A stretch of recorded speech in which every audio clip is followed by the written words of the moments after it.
Hello everyone, this is a totally unexpected and, to be transparent, unplanned podcast with Lisa Britton. Britton in name only, she's never actually been to Britain, but she's here today for you. Yes. And like I said, unplanned. So we put out an AMA yesterday asking both of our followers, our communities, for questions. And we're just going to go. I've not looked at any of it. I've only looked at one or two questions. And they look good. So it really is impromptu and hopefully worth watching. Do you want to start? You start. Okay, I'll start. What do we got? I thought this one would be a good one for you. What groups in different countries, UK, US, could people contribute to, volunteer for, or help in some other way in order to actively contribute to promoting men's issues? Okay, great. We just did a whole month of different organizations. Well, there's no secret that I have a bit of a bee in my bonnet with Movember. Everyone sort of beats around the bush about it, but I don't like Movember. I think they do some great work, but they're inordinately wealthy, and the money they have, they do not spend appropriately, nor are they truly a UK-based charity, because all of their governance are based in Australia. So they're an Australian charity that are basically working through the UK, taking money from the UK back to Australia, and they're not really spending it. So I spent all of November trying to make people aware of the incredible world-leading men's health charities that already exist in the UK and are based in the UK that get no funding whatsoever. And there weren't enough days in the month to talk about all of them. And I was pulling them out of the hat, and every single one was absolutely brilliant. And they were messaging me saying, thank you, no one ever talks about us. But the best way to find these charities, if you go on ukmensday.com, I believe, and go on the charities tab, there's a whole list of awesome charities and like desperately needing your help. Like, I mean, a donation could quite literally mean the difference between them going bankrupt and them continuing to help. So yes, UK Men's Day is run by my friend Mark Brooks, and he's listed all of the top charities in terms of those doing on the ground, frontline, grassroots work, like, you know, providing free therapy or tutorship to young boys, or sort of sexual violence workshops for men in prison, doing the real nuts and bolts work. So UK Men's Day for the UK. Maybe you can give some advice for America and Canada. Yeah, my number one choice right now for America is we need more men to sign up for. Do you have Big Brothers, Big Sisters here? I've never heard about my life. Okay, so Big Brothers, Big Sisters, it's kind of a mentorship program. So men or women, but in this case, men, can step up and they're assigned a young man or a boy, and they're a mentor for them. Unfortunately, there's a lack of men who are volunteering. It's women are twice as many volunteers. Okay. So right now we need more mentors for young men. So if you want to do something that benefits face on with a young man or a boy, I would highly recommend volunteering for mentorship programs. One of the charities that I really love, Men's Sheds. Men's Sheds from Australia. It's in the UK. I think it's in America and Canada as well.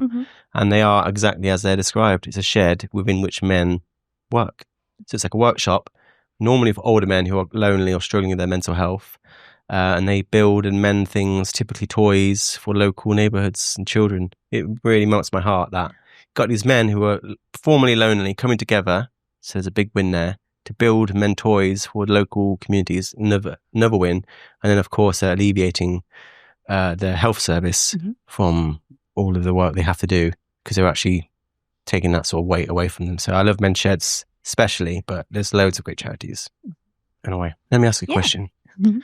You know, I'm going to start off Frederick. He asked me a Q&A last time and I didn't see it. So got to answer it this time. So, hey, George.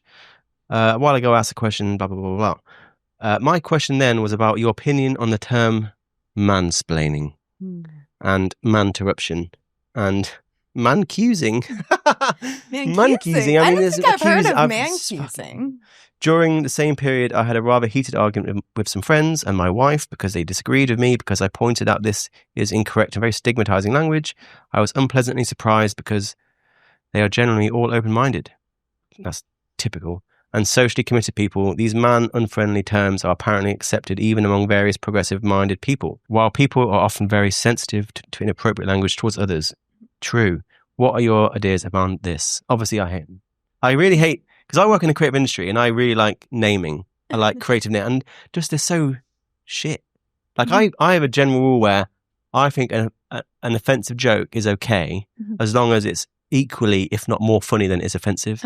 So theoretically, you can be as offensive as you want, as long as the joke is as funny as that. But manterruption, mansplaining, they're just such lazily formulated words. So shit. No imagination whatsoever. Like, so just the actual wording is bad, I think. But of course, more importantly, it is stigmatizing. It's really cringy. It's immature. And like it's mansplaining, manterruption, man-accusing, man-keeping. Well, those are so there's two that I really have. Man-keeping is the Man-keeping's the one I've attacked the most. That's the worst. I've written articles about it. Yeah. But first, manspreading is something. Have you ever heard of manspreading? Well, look at me. Well, you're not. Look at that. You're not manspreading, but that's one thing that I call There is a woman spreading, by the way. I saw a woman spreader on the way here, and the woman spreading, my view, is where they put all their fucking bags everywhere. I saw one woman using 6 seats.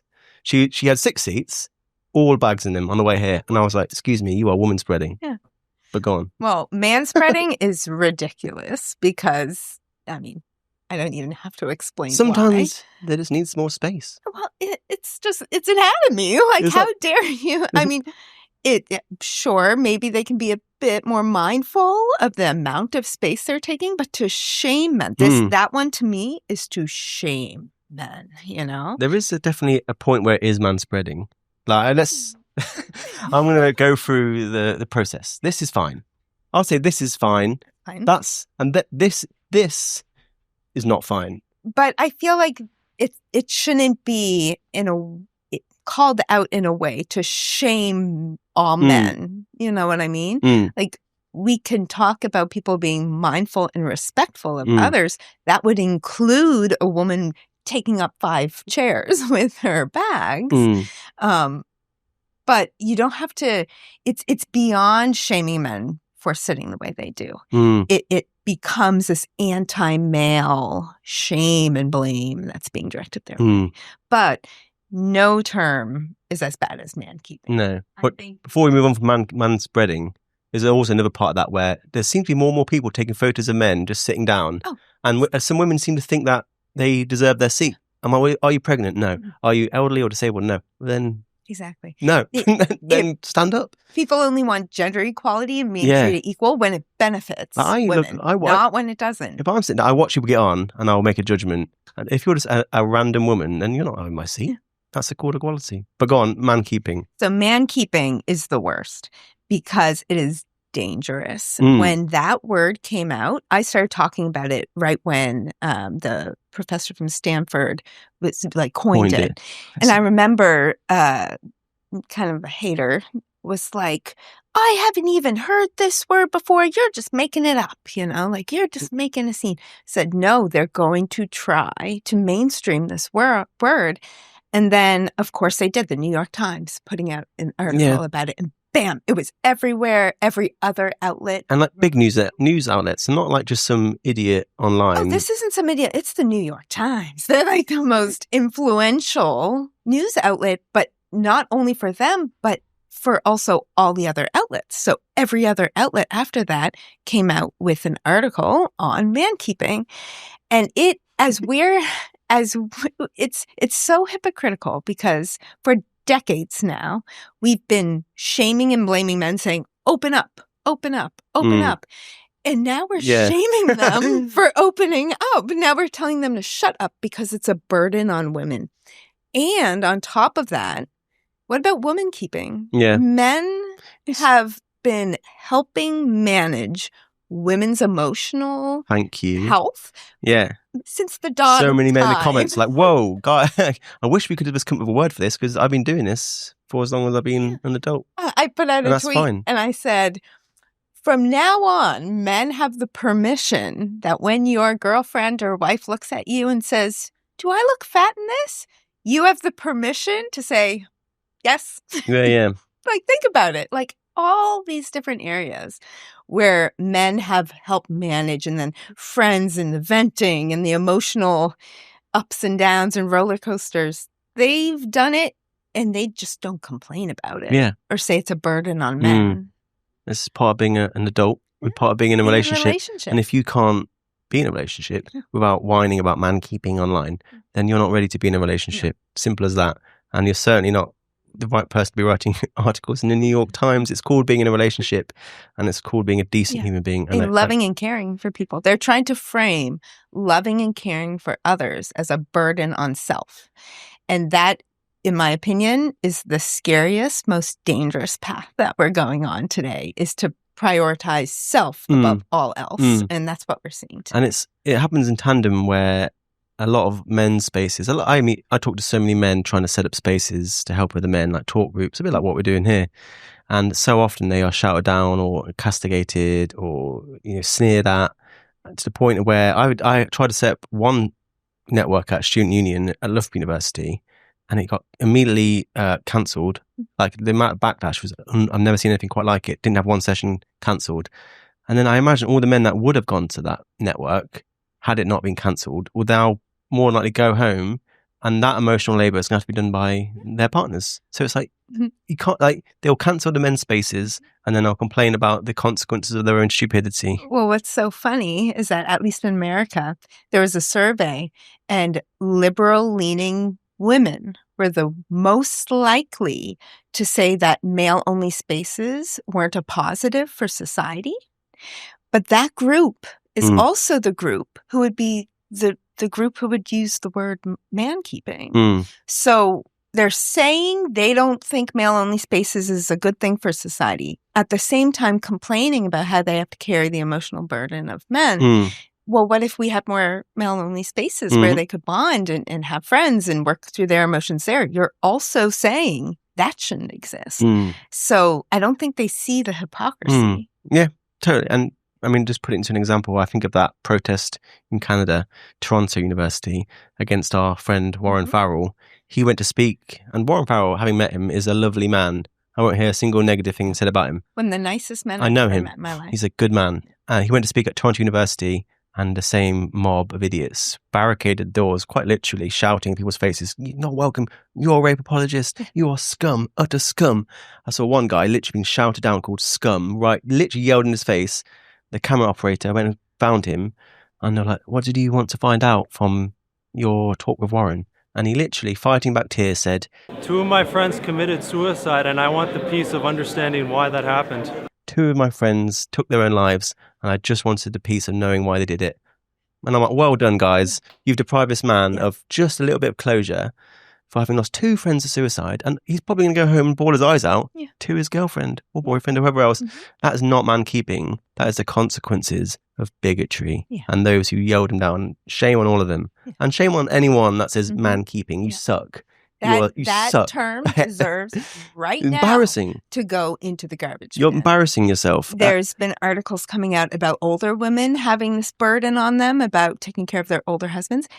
The suicide rate for older men is astronomical. Like, it is something we need to encourage, supporting and loving older men. It's 1,500% higher suicide rates in 85-year-old men. I wrote that down, and someone was like, "You must mean 150% more." I was like, "No, nope. I mean 1,500%. By far highest suicide rates. How sad is that? Really sad. And a lot of that's got to be down to loneliness. So that is not mankeeping. And yes, I hate it, obviously. I just think it's lazy. It's really, and it's not even funny. Like, I could look the way if it was actually funny, but it's not even funny. It's just shit. Right. And at the same time, it diminishes more feminine traits like caring, loving, that both men and women can do, obviously. But we're diminishing. It's a counterproductive if we say we want like a more loving, inclusive society where you're literally saying don't care about anybody else. It's dark. It's very dark. I think I kind of appreciate in the sense that anyone that uses that concept, in a non-ironic way, you're raising a big old flag that any man of common sense will be like, "You are a problem, and thank you for making me aware. I never want to speak to you again. I certainly don't want to go on a date with you. You suck." Right, next question. Let's see here. So, and also they pretend it's an academic term. It's fucking not. Like, don't exactly. They're trying to make it sound. Oh well, you're only embarrassing yourself more. Yeah. Oh, my heart rate. Let's see here. Do you want to go here? Talk about the extreme corruption at the UN. Yeah. All right. UN. I mean, I wrote a big old tweet about the UN and now there's literally blood on their hands. Mm-hmm. They were complicit in, quite literally, the biggest genocide in Europe since the war. 8,000 men and boys killed in Bosnia. Bosnian Muslim men and boys executed, and the UN did nothing about it. They literally allowed it to happen. They saved the women and girls, some of the children, allowed the men and boys to die. 8,000 boys and men killed. The man who discovered those graves, David Rode, won a Pulitzer Prize.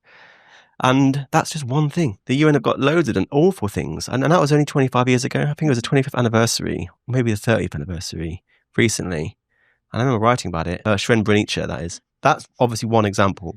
UN Women is a different thing entirely. They are of clearly the same ilk as the mansplaining so-called pseudo-academics. And they're too stupid to be offensive. But I do enjoy making fun of them. They're doing stuff like the UN have encouraged circumcision in South Africa, saying it reduces HIV, which it doesn't. They recognize, I think, maybe 9 different days of the year. 13. 13. And our friend James Nuzzo just and found 0 for boys, 14. Yeah. What else? They put out quite misleading research during COVID, saying women are more at risk when men were about 1.5 to 2 times more at risk on a biological level. A man and woman that get COVID, the man is 3 times more likely to go to ICU because of his biological vulnerability. Never spoken about. I think there's maybe 69 UN Women Twitter handles, 0 for men. And they're just constantly whining about the manosphere. And it's like, you're so immature. Like this account is run by a bunch of 8-year-old girls. Yeah. So yeah, it often feels like a parody account, almost like they're doing it on purpose to prod people, because whenever you look at any of their tweets, they're always ratioed, by the quote tweets and by the comments. I am a very vocal person that calls out UN Women often. I just did again yesterday. Good. But I believe, a lot of people believe that the UN isn't relevant. I do believe they're relevant, and I think they're important. I think they're influential, and they are funded by taxpayers and governments from around the world. By you. So you and me. Yep. And they should represent everybody, and they should take care of everybody, and they shouldn't discriminate based off of sex, which is what they're doing now. They're completely ignoring all of the issues that plague boys and men around the world. I've seen many of them firsthand, and I always, just like with all of our friends, I always put first, I've traveled the world. I have volunteered in places where girls and women, there's still a lot of problems. So I'm not saying that there isn't. I'm not saying that they're irrelevant in addressing girls and women's issues. But at the same time, in the places I went to, I also saw areas where boys and men need help. I've seen in those areas and at home. So these organizations, the World Health Organization, UN, they need to represent all people and address all issues. And if they don't acknowledge that boys and men matter too, they're complete hypocrites, because they say they want a united world with no discrimination and with inclusion, but they're excluding half of the population. And it's dangerous if we don't address these issues. Well, sometimes they literally do exclude them. I know in Haiti during the earthquake, I think maybe 10 years ago, obviously an awful disaster in Haiti, and the UN's policy for food aid through the World Food Organization or Association, their policy was literally to give it to women ahead of men. I remember in Sierra Leone, maybe a few years later, when there was an Ebola outbreak, exactly the same policy. You need to be prioritizing women. And I can understand why you do that if it's a woman with a child or family, but it was such broad brushstrokes, and it was written in black and white in their policy that we are prioritizing women. That's the UN, and then UN Women are just an extra level of clownishness. I remember that classic tweet where it said something like 11% of journalists killed are women. Stop killing women journalists. I'm like, just take away the woman. Stop killing any journalist. Yeah, exactly. Imagine being nearly 90% of deaths and you're still not spoken about. And a lot of people say, we don't need a day, and we don't need them to acknowledge International Men's Day. I don't agree with that. It might seem like just a symbolic gesture for them to recognize, finally, International Men's Day. But to me, and I can't speak for men, but to me, how I'd view it is if an organization like that came out acknowledging International Men's Day, that is a very subtle yet profound acknowledgement that boys and men matter too. That's my goal for next year, is to get them to officially recognize International Men's Day. For those who don't know, they do recognize a day on November 19th, and it's International Toilet Day. Yeah. So, and don't get me wrong, I love toilet sanitation days. is so important, save millions of lives. I've Dirty again work. been to areas around the world where proper sanitation doesn't exist. I got sick in a place and had to be treated in America because of improper sanitation in the village I was living in. So this isn't something I'm diminishing that it's World Toilet Day. Somebody said to me, World Toilet Day is important and blah, blah. I was like, oh, I'll tell you something. I had to be rushed to a clinic because it's a dangerous situation. I almost lost my life to a toilet. Exactly. So I understand its importance, but you can't help but look at it and think that it's kind of like a subtle jab, that they're celebrating toilets and not recognizing International Men's Day. So my goal is to get them to acknowledge International Men's Day. And I think that will start the process of possibly raising awareness on that day for the issues of boys and men around the world, like child soldiers. I totally agree. Issue. Yeah. I mean, there's so many. I'm trying to post more and more about world issues on boys and men because there's obviously just endless amount of things to talk about. Too many for this podcast, unfortunately, but I'm reminded again another tweet of UN Women where they put out a tweet saying we need to use non-gendered language, and they were like firefighter, police officer, chairperson, and I was just like, great. And then like 6 months later, they were tweeting about trying to encourage people to use the word manterruption and mansplaining and probably mankeeping too. They don't hold themselves to their own levels of accountability, and they seem to be from the same breed as the mankeeping folk. Anyway, next question. Do you want to get one from yours? Yeah, I'll give you one. Yeah. This is obviously from someone that doesn't like me. Which unfortunately are quite really? Somebody doesn't like you? I know. Clearly someone's got a bee in their bonnet. Do you really think denying the patriarchy is helpful to men suffering? And yes, absolutely. Yes, I do. I mean, I left a comment the other day, just a flippant comment saying, whenever I see a fully grown adult talking about the patriarchy, it makes me cringe. And it does. I'm sorry, it just does. I think it's horrendous for men's mental health and men's self-worth. For the content I publish and constantly post every day and have done for years now, there's always a roadblock in people's understanding of why are we not talking about boys in education? Why are we not talking about men's deteriorating health? Why are we not talking about all these world issues that are happening? Why are we not talking about homeless men or Black Lives Matter in terms of men who are killed? And so often the roadblock is this idea that we live in a patriarchal world. And to be specific, I'm talking about the UK and I'm talking about now. I'm not talking about Afghanistan, where I agree certainly are massive patriarchal elements. I'm talking about this country. And I think to suggest that we live in a patriarchy is so personally insulting to people that are actually living in oppressive societies, including and most of all women.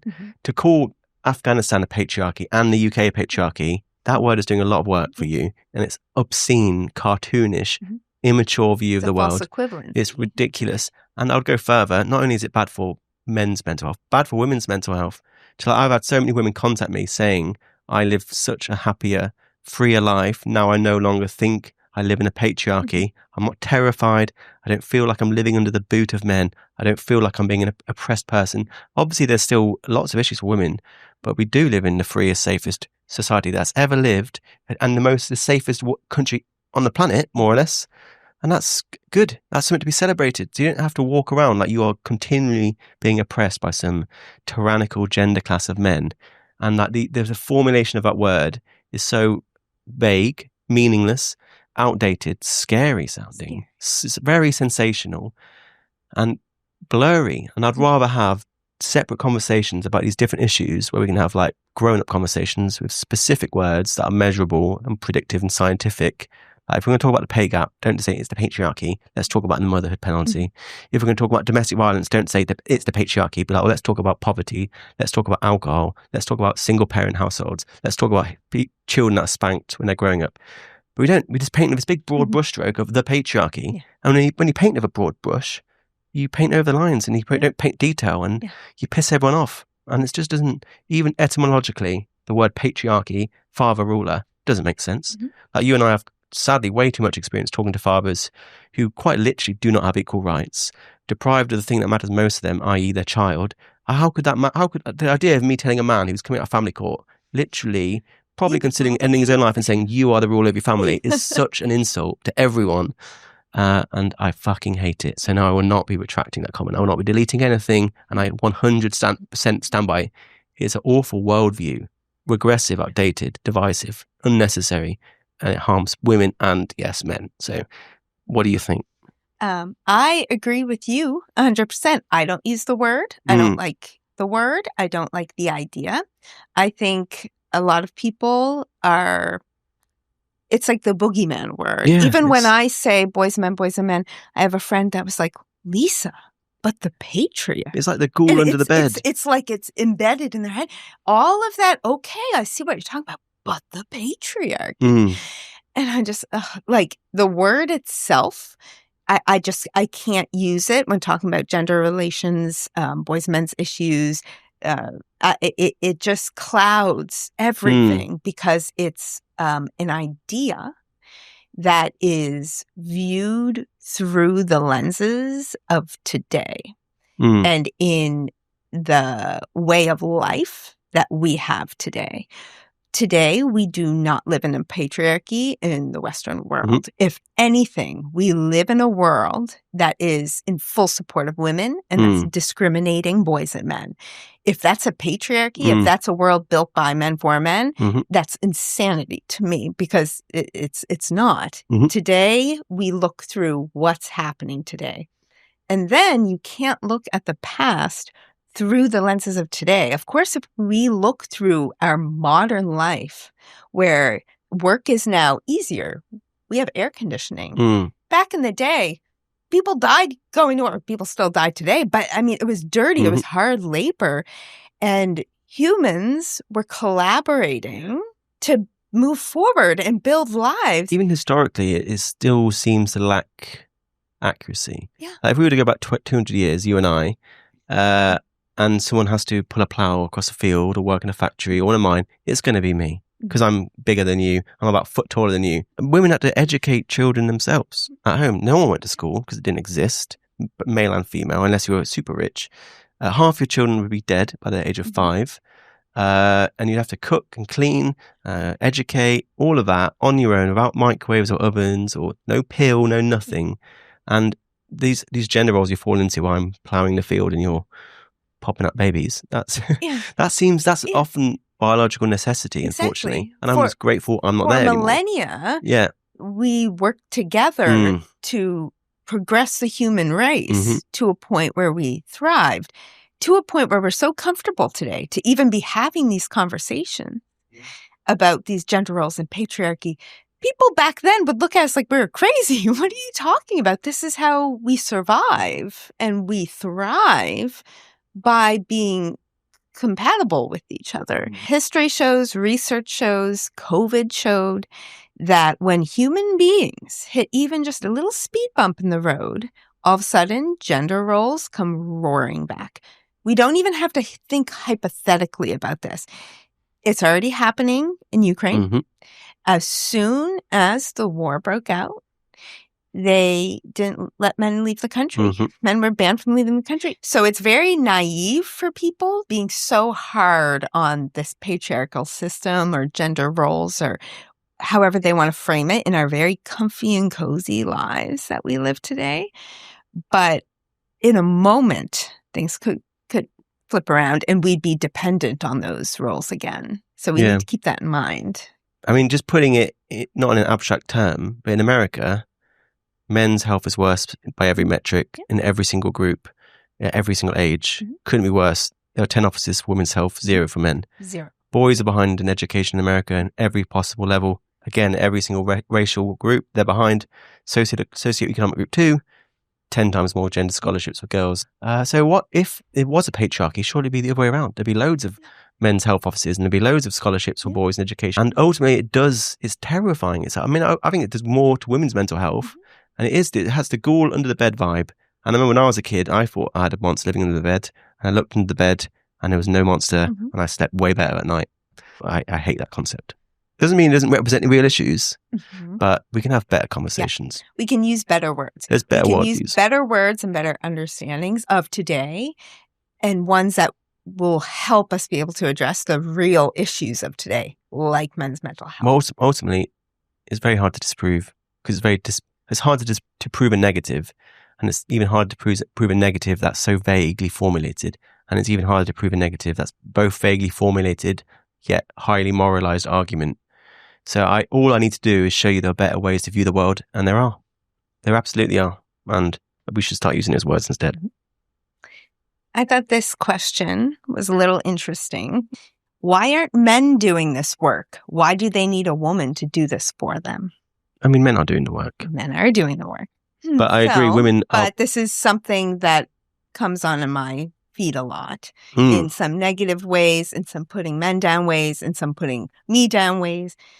But the idea of men being able to advocate for themselves, how difficult is it? Well, you get more slack than I do. People give you more leeway by being a woman. Oh, definitely. Well, that's why it's needed. You can say, and you use that to say more. I use it. I say things. If a man said something, he'd be canceled. When I first started transitioning over into advocating for boys and men, I realized very quickly that we need women standing up. If men are the only people advocating for boys and men, it's so much easier to just dismiss them as misogynists. And for a long time, they were dismissed as misogynists. As soon any advocate for the rights of men or like issues affecting boys and men, misogynists, don't listen. And then people use that as an increasing misogyny to double down on all of the things that is causing the problems. So I know it's ironic and I know it's annoying, but women do need to stand up and advocate for these issues. If they don't, the problems will only get worse. So that's where my shift lies, in kind of pushing it a step further than still the men can really say today, so that we can wake up more women and they can start standing up and advocating for their sons and their husbands and their brothers and their fathers. So I know, like, this comment does sound a little bit like a little annoyed that women are out there speaking on the issues, but if there weren't women, I don't think it would get very far, you know? Yeah, I mean, I am full admiration of how amazing women have been in self-organizing, especially over the last 100 years, and getting shit done. Yeah. Like, well done, women. Like, incredible work. Really great at building coalitions and protesting and getting out on the streets, quite literally. I mean, hats off to feminism. I mean, regardless of what you think about it, you cannot deny it's been extremely effective in galvanizing women and possibly the change. most effective, incredible work in history. Yeah. That's something we could learn from, and that's something that women offer. We can argue whether that's innate or socialized part of who they are. It doesn't really matter. Ultimately, it's that they are the best at getting change, and I think that's why so many women are in the space, and I'm grateful they are. I guess what women might lack is that personal experience. Like, I talk to a lot of women that will have like a boy child, and then they'll be like, oh, now I can see what's going on. But mostly the people that follow me are like a lot of dads who have lost children in family court, and it's because of that direct first-hand experience that they feel compelled to do something. Women can have that too, but normally secondhand, their husband will be losing a stepchild or something like that.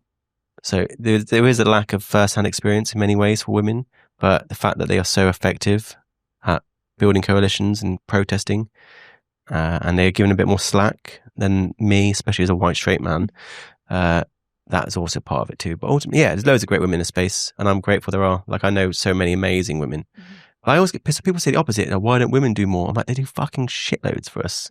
Like, so many amazing guests I've spoken to just last few days have been women, and I'm grateful. And we need more. We need more of both men and women, and we definitely don't need to put in a divide. It's not about what sex you are. It's about what's in your heart. Exactly. It's people who are seeing the problems and wanting to do something about it. And women, they love their sons, they love their husbands, they love their brothers, they love their fathers. There's a passion coming out of a lot of women I see in this space because they love their loved ones and they don't want to see them being treated unfairly. For me, one of the things that drive me is I had multiple friends die by suicide. Every single person I know who died by suicide was male. I had a disabled father who didn't get the mental health or physical treatment that he deserved.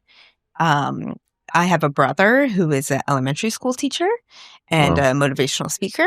And I believe that we need more of him in society today, speaking to young men. I've had partners who experienced alcoholism or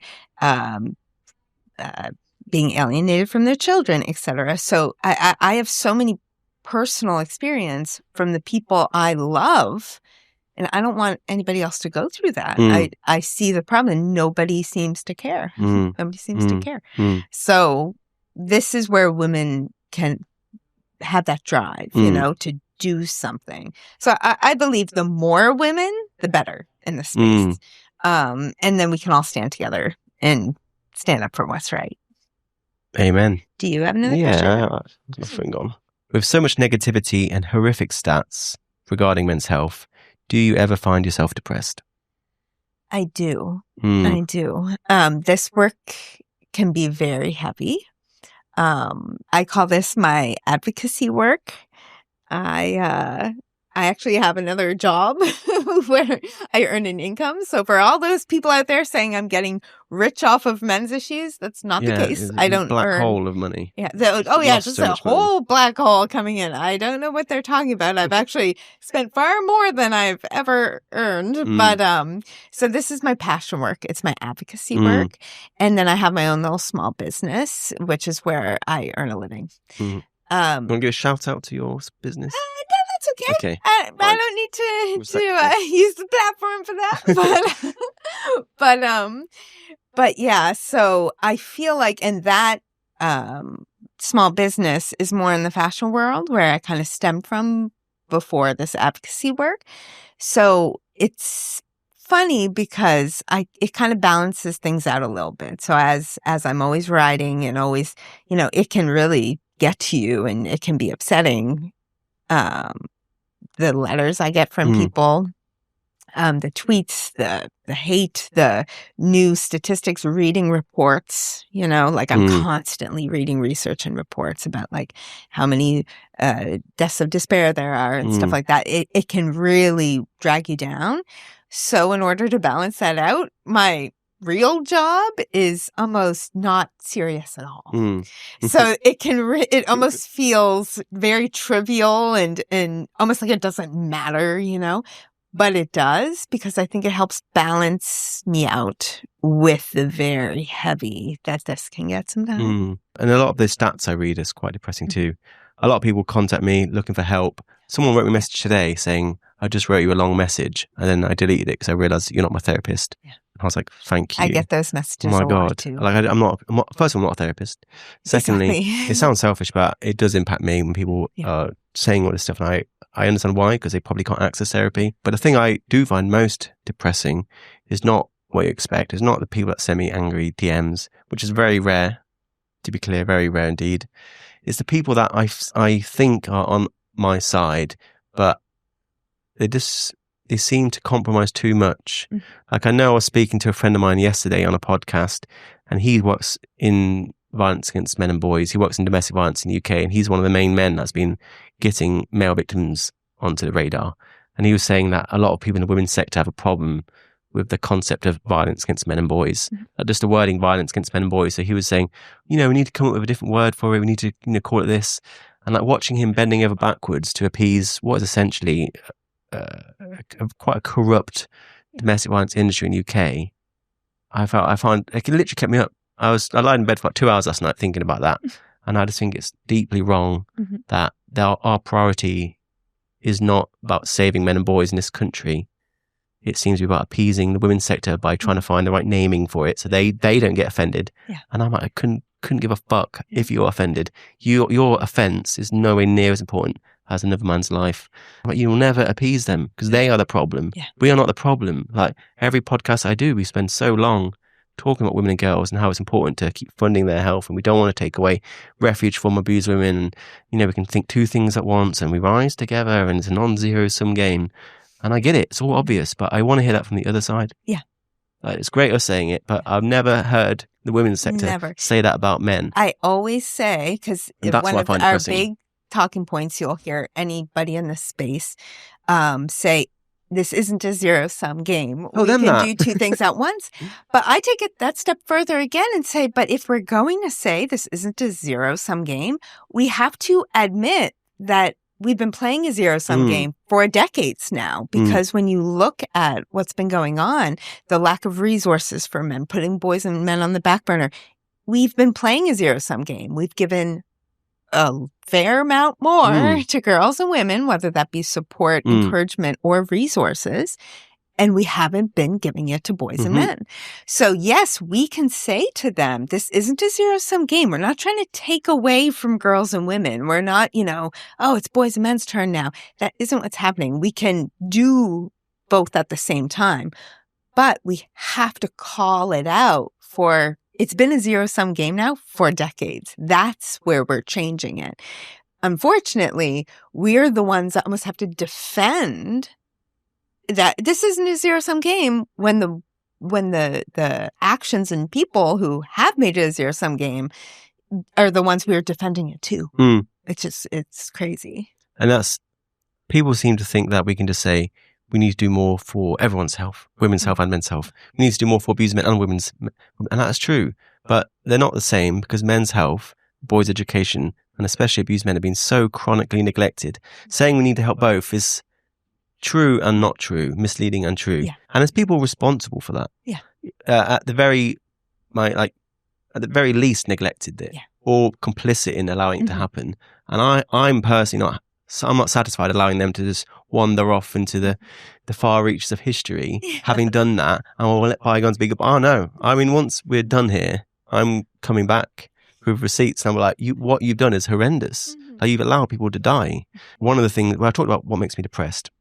I want to quote probably the greatest piece of political literature ever written, and that's a letter from a Birmingham jail by Martin Luther King. And I'm not comparing myself to Martin Luther King for the record, but I read this ages ago and it resonated so much with me about what I find most depressing. And he said a similar thing. So Martin Luther King said his greatest disappointment was not the Ku Klux Klan, but someone he considered to be the white moderate.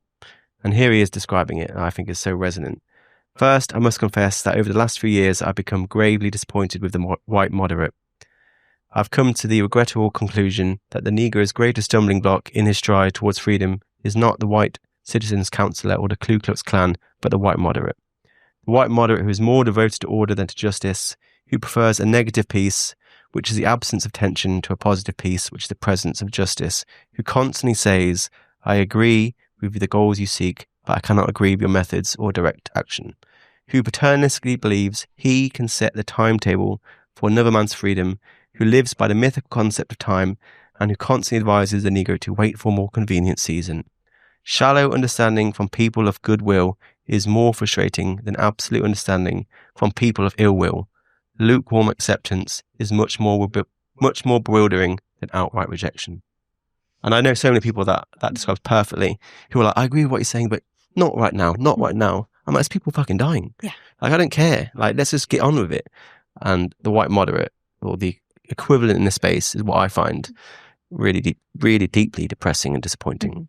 I feel you there. You can't beat Martin Luther King, so we're going to have to do the next question. That's incredible wisdom. Okay, here's an interesting one. I like this because you're UK, I'm US. The difference behind the quality of statistics used to record data in the UK compared to the US. It seems the UK are way behind, leaving a dangerous blind spot for men. Yeah. I mean, what I guess we're talking about domestic violence, especially sexual violence, absolutely. People say, why do you only talk about American data? It's because it's the only data that's available most of the time.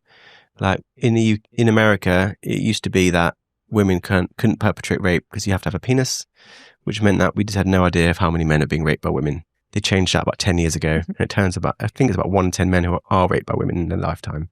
In the UK, we are way behind. We've actually started to make the changes now this year. Like only a few weeks ago, we've announced that we are going to start capturing that data. But ultimately, we just don't know.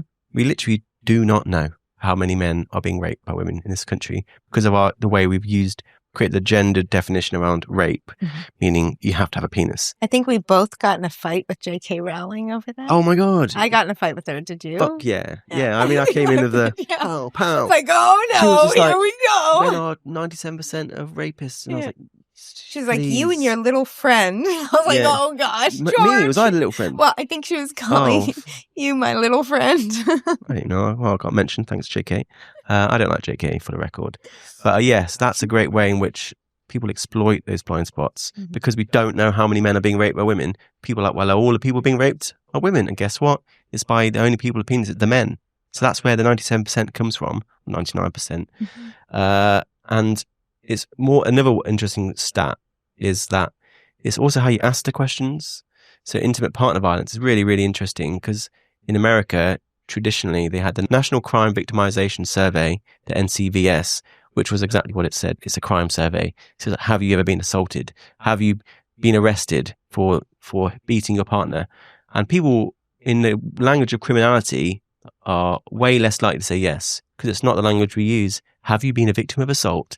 However, there's behavioral surveys called the National Intimate Partner and Sexual Violence Survey by the CDC.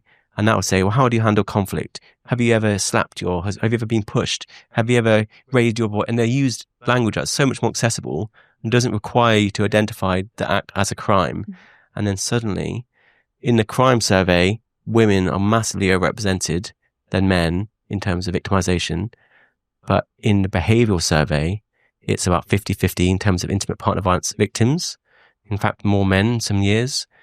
But both rates go up. Both rates go up by maybe 10 or 15 times, and then it's gender neutral. So they both goes from 1 in 10 men to 50-50, and both go up. And I've looked at the data from the same year in the same country, both surveys, and it's incredible how you can ask the same people the same year similar questions but in different ways, and you get different answers. And the UK has been changing now, adopting more behavioural-based surveys. We have the Crime Survey of England and Wales, which is our annual survey, which is really, really good. And they've moved into now behavioural questions along the lines of what I mentioned. And men have gone from 30% of victims to 41% of victims, and even 51% of victims when it comes to current intimate partner violence. So it's not that there are more men being abused, they've gone from 30 to 40 to 50. It's that the way we're asking these questions are suddenly revealing more men and women. They've both gone up, but even more men. Do you feel there's a little bit of them feeling comfortable with saying that they have, experiences? In terms of what men? Do you think it's just the reframing of the question? Yeah, probably both. Or is there a little bit more? These are, a lot of the data we use on domestic violence are like police reports. When it comes to picking up the phone and calling the police, because men are treated so badly by police when they're being abused, and because of the wider societal stigma, they are less likely to do that. About 2 or 3 times less likely to call the police and abuse women. So when you say, well, 4 in 5 police reports are women reporting men, you've got to remind yourself that both women and men are unlikely to report, but men are even more unlikely, about 2 or 3 times. So criminal data, police reports, court, like prosecutions especially, because those are not only reported, but they've been filed as abuse and then gone to court and then found guilty. That's 9 in 10 women, perhaps. So that data is not worth the time of day, in my view, but people will pick and choose. They'll go for that one, depending on what their political biases are. But America's doing a great job in doing surveys. So surveys are generally better because they're not based on crime stats. You're actually calling people up. And I think men are probably still less likely to, even on a survey, to say they've been abused, but private conversation over the phone where you're anonymous is very different to calling the police and making an official report. So yes and no, I think. But I'd say America are doing great, yeah. It's interesting because I would say America does great with those statistics and everything, but I feel the conversation of boys and men. Oh yeah, it's a bit bigger in the US or in the UK than it is in the US. There's people acknowledging International Men's Day, like in Parliament, they just did the England's men's health strategy. And then there's people on the radio all the time talking about. I feel like there's almost this kind of scrappiness when it comes to the issues over here, where people are debating it more. In the U.S., I feel there's a little bit of a lack of. Maybe it's because it's so big. Yeah. So it's not as condensed. Yeah. So I feel like here it's not that it's bigger, because it is big with the conversation right now in America too. But I feel like it's maybe condensed. Geography. Last 2 days, I've done 6 podcasts, and I was able to get the top 6 people in the country into one room quite easily, because they live about an hour away. Even on the other side of the country, you're only a couple of hours away. But Richard Reeves, who was supposed to come, he lives in America, and he couldn't make it, probably because he's 1,000 miles away. I'm here. Yeah, well, you made it. Well, thank you.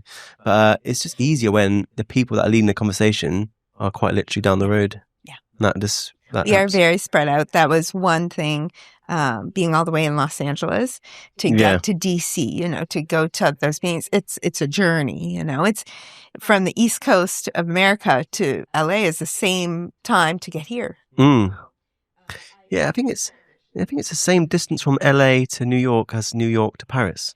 It's like the same flight. That's crazy. It's about like 5 to 6 hours. So being on the East Coast is much easier as this is picking up. So I've been my base is LA. It's been home, but I am kind of transitioning into a more bi-coastal way of living.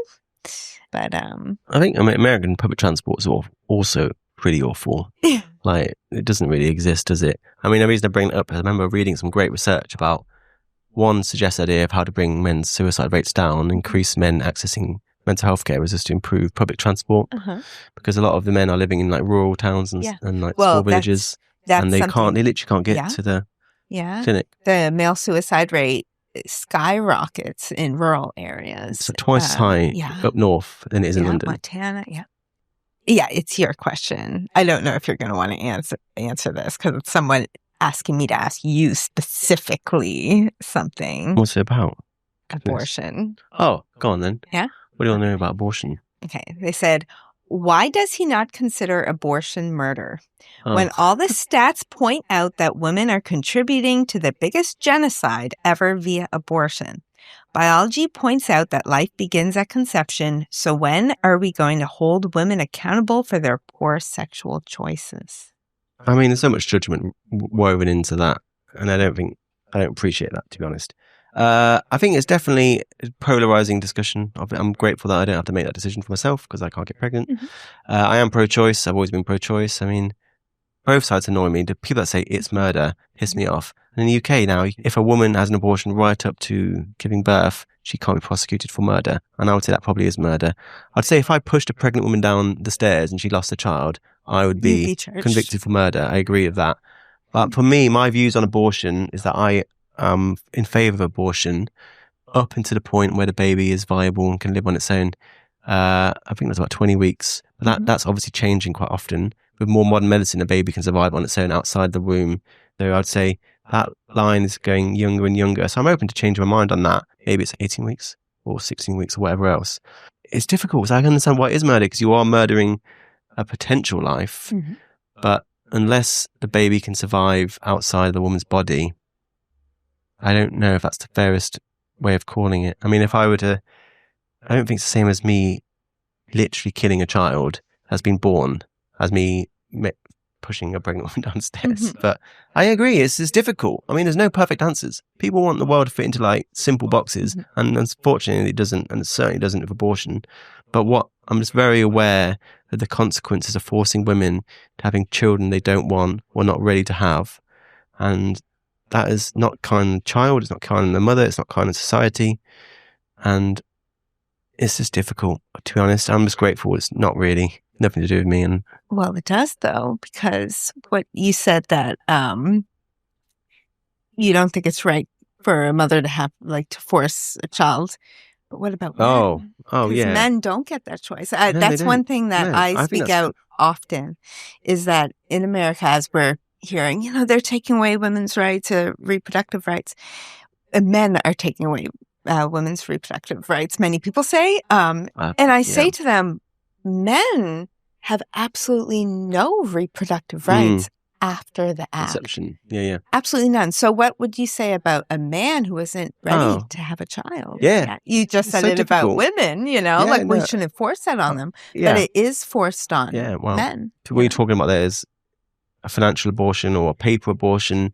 Now it's being referred to as voluntary parental surrender, which is probably the most grown-up term for it. Mm-hmm. What it means is it's the hypothetical concept, the right for a man that doesn't exist, for him to forfeit all privileges and responsibilities to a child as long as he makes the mother aware of his intentions before she gives birth, so early in the pregnancy, so she's aware, and also contributes some sort of money towards either the abortion or giving birth. But other than that, it's nothing to do with him. And the idea is that, and a lot of feminists supported it, like Karen DeCrow, I think she said something along the lines of, if women are autonomous beings, then they cannot expect a man to finance her choice. Yeah. Like if a woman has a choice to keep or not keep a child, that choice should go to the father as well, but only under the condition he tells her, you can't just wait until like 8 months and be like, oh yeah, guess what? Because it's too fucking late. Yeah. So it has to be early. And I think it's right that he still contributes to the cost of the healthcare of pregnancy.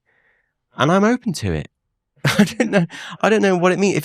I don't know if it would increase fatherlessness or decrease fatherlessness. The question is it better to force a man to be a dad, or to allow him to step out of the picture and allow someone else to come in?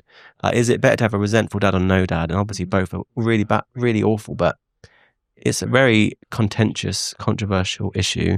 And I'd be very interested in hearing a discussion about paper abortions or voluntary parental surrender. But I'm interested in how, in New York, for example, there was a huge crime peak in the 90s. We were talking about rivers of blood. Joe Biden's going crazy over it. And then it suddenly dropped like a cliff down to historic lows where it is now. So it comes up in the 90s and comes down. There's two economists, Donahue and Levitt, I believe, and they suggested that this is the benefit, or the consequence at least, of abortion, because 20 years before that drop in crime, women are given the right to not have a child, to have an abortion.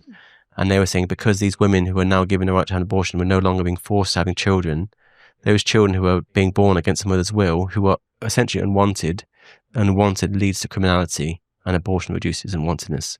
So I wonder whether if we give men that same autonomy, that same choice, and allow them to choose if or when to be good, committed dads, would that help bring crime rates down again?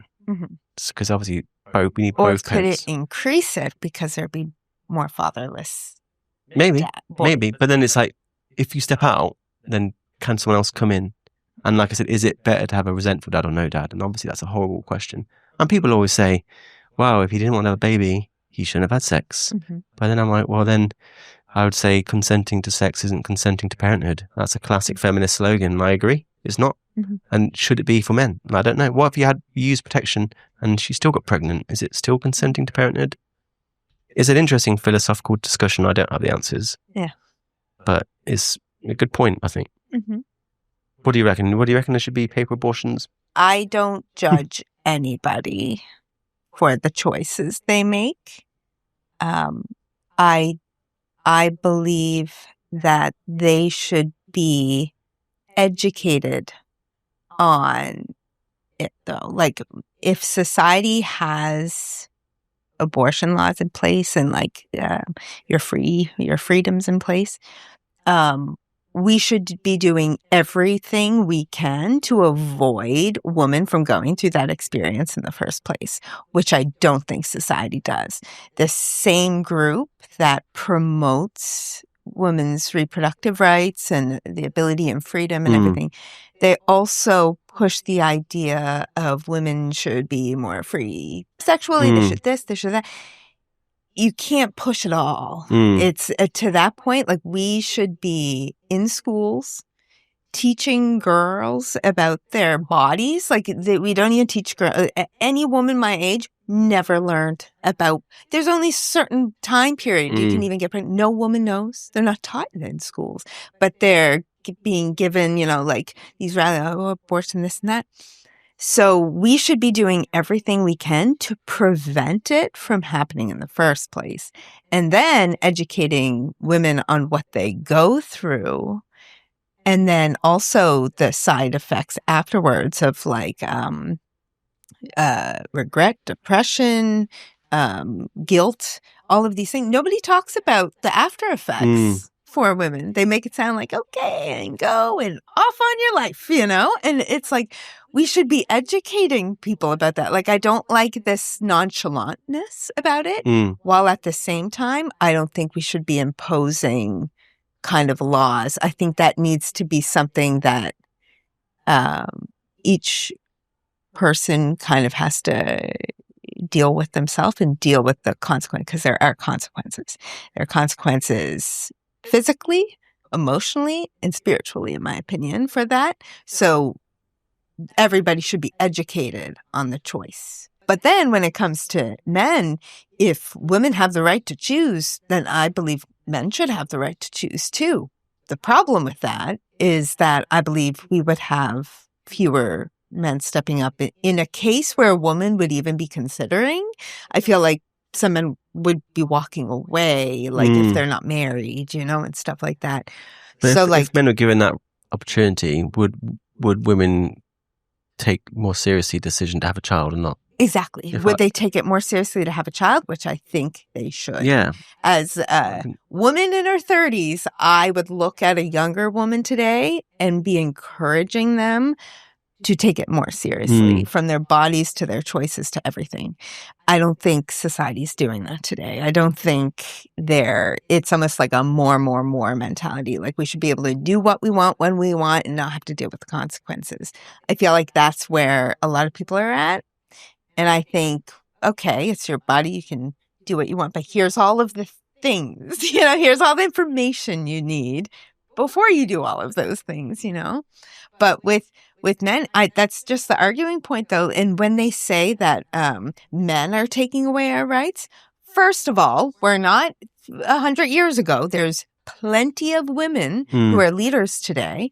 There's voters who are women today who are voting in these people.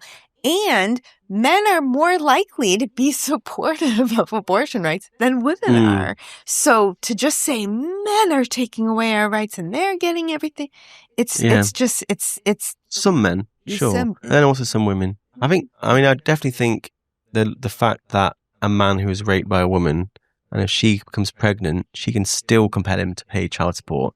That has got to change. That's an opting out where he is just a victim. As the stories of like boys being raped by babysitters, and then when he becomes an adult, he's served with like, here's tens of thousands of dollars you owe. And the crazy thing is, like, you'll go to court for rape, and because the criminal court is different to the civil court, they don't intersect. So they can't be like, you're not gonna, this man's a victim because this boy's a victim because they're separate. They run in parallel, and it's crazy. It's utterly crazy. I do get pissed off when people say men taking away women's reproductive rights, because I look at the Gallup polls every year, and men and women's thoughts on women's reproductive rights and abortion are sort of like neither here nor there. Sometimes more men are supportive of women's reproductive rights, sometimes more women, sometimes more, but ultimately it's more, and the same in Europe. We hold very similar views around abortion, men and women. So it's like kind of 50-50. It isn't men trying to take away women's rights. It's just people who are pro-life and people who are pro-choice. It's not a gendered thing of taking away that option. And some of the most punitive legislation in America, such as Alabama, Governor Kay Ivey is the governor of Alabama. Her name is on that bill. She's the one that literally signed that law, and she's not a man. And if I would go a step further and say, those on a pro-choice side, my side, who endlessly whine about men taking away women's rights, men shouldn't be writing laws on women's bodies. If men get pregnant, you can get an abortion at the 18th. Not only is that objectively wrong, but you're actually dividing the pro-choice crowd in half by alienating what is essentially your biggest ally, which is men like me, who are just as often pro-choice as women. And by making this a gender thing, you're just dividing yourself. You're just pissing people off. I just need to stop this gender war, because it's actually harming women too. Exactly. This actually isn't a war between the genders, this topic, which is interesting. You can say it affects one gender more, but the gender war itself it's not caused by the other gender. Like this is a more philosophical question. You know what I mean? Like it's not a gendered thing, but they make it that. So yeah. Right, let's have a little look. I got loads of questions. Unfortunately, there's just not enough time as I thought. But thank you for everyone for asking questions. I'm going to find one more good one. Someone said, do you believe that misandry and homophobia are related? And yes. Like the experiences of gay men are very dissimilar to gay women. Gay men have a set of experiences that are both because they are gay, but also because they are gay men. And all you have to do is look at the UK's disgraceful history of criminalising gay men, quite literally castrating them chemically. Alan Turing, most notably. Oscar Wilde, another gay man, Irish though, and he was sent to hard labour for 3 years. And that law specifically outlawed gay men. Not that we were accepting gay women, but it was something about gay men that we found particularly repugnant. And to our shame, the Nazi Party did the same. They rounded up gay men. They gave gay men pink triangles, and it annoys me when people talk about the pink triangle, which is something that's given to gay men, and they're saying gay people were rounded up by the Nazis. No, it's not gay people. It's specifically gay men. That's how it was written in the law. And again, lesbianism wasn't condoned, but it wasn't illegal in the same way, and you certainly didn't pay for it with your life. And they've done studies all over the world. They found every single country in the world, gay men are less accepted. They've done studies in this country where gay men who walk down the street holding hands with their partner feel more comfortable and less safe than gay women that do the same. And I think that has something to do with misandry. And I think it's something to do with the inherent guilt we place over all men, especially black men and gay men, minority men. But we seem to think by being a man, you are inherently guilty, inherently wrong. And obviously when that intersects with homophobia, men are guilty of being gay and literally guilty in the way I described. And that's why we see that as abomination. Whereas gay women have their own set of experiences where they're sort of innocently gay. It's a phase. It's not real. It's just a thing. Don't worry about, which is also offensive in its own right because you're diminishing it. Yeah. But it's not seen. It's a matter of agency. Men seem to have more agency than women. And when that intersects with being gay, they are guilty of being gay. And women are sort of innocently gay, which has its own set of stigmas. But I would love to have that conversation. I'd love for there to be a specific conversation about gay men and why they have a different set of experiences to women. What do you think?